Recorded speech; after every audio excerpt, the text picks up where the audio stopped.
Hey everyone, thank you so much for clicking on this review. The fact that your audience sacrificed a few minutes out of your day to consume my content really means the world to me. And today we're going to be talking about the new Netflix romantic comedy Square, Love. So the movie's about this young teacher named Monica who has to make money to help her dad pay off his debt.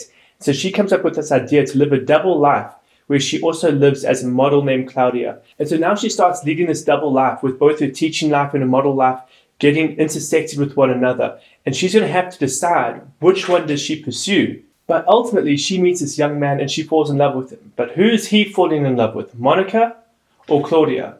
And so she has got to try and navigate this new life of her being both a teacher and a model while talking to this new guy who also has a history of being a womanizer. And so there's a lot on her plate. Honestly, this movie is as typical as a romantic comedy as you can possibly get. It follows all of the cliches. It's an incredibly safe movie. Everything that you watch in this movie has been tried and tested before. This movie has a classic trope of a young, optimistic woman finding a man who's a womanizer, a heartbreaker, and then fixing him. And in my opinion, that's just a tired trope by now. This movie is great for those that love romantic comedies.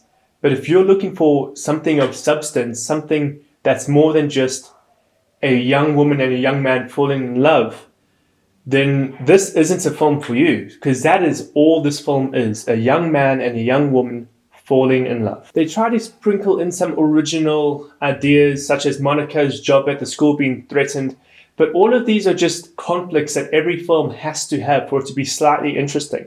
So I wouldn't even say those elements that they brought in are necessarily new or exciting. In many ways, this movie just reminded me of How to Lose a Guy in 10 Days, Notting Hill, so many other romantic comedies that I would have probably wanted to watch instead of this. Please don't get me wrong, by no means this is not a bad movie, but it is incredibly cliche, and there really isn't much new or original material in it. So I just want to look at the positives for a little bit, because I feel like I've been incredibly negative in this review, and I do apologize about that, because again, it's not a bad film. The cinematography was great. Everything was very pretty to watch. The set design was awesome. The performances were great. The characters actually had really good chemistry. Monica and Stefan had great chemistry together. They were a very cute couple, which is actually... Surprisingly, there are so many romantic comedies where at the end of the film, I just don't feel like the couple should have ended up together. But that's not the case with this film. They had real, tangible chemistry, and I did want their relationship to succeed. I think the biggest drawback for this film is its serious lack of original ideas. We've seen so many films where people are leading double lives and having to juggle that, and so many movies of people meeting new people and falling in love and then trying to juggle life with doubled identities.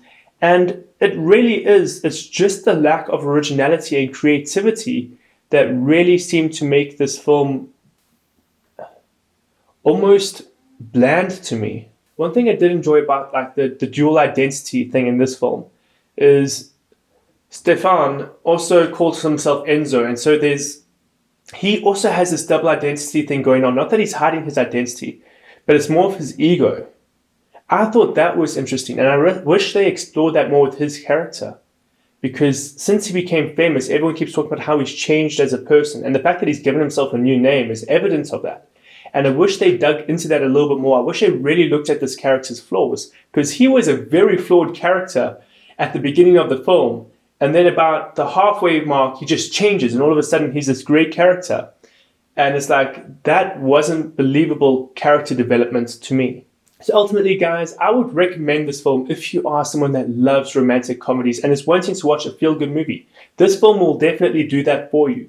But if you're really wanting to watch something that's going to really make you question life, or is a bombastic comedy, then neither of those are going to be found in here. This is a very paint-by-numbers, lovely romantic comedy. But guys, thank you so much for watching my review. You guys are the best. I really do appreciate it. And I hope to see you again in another review.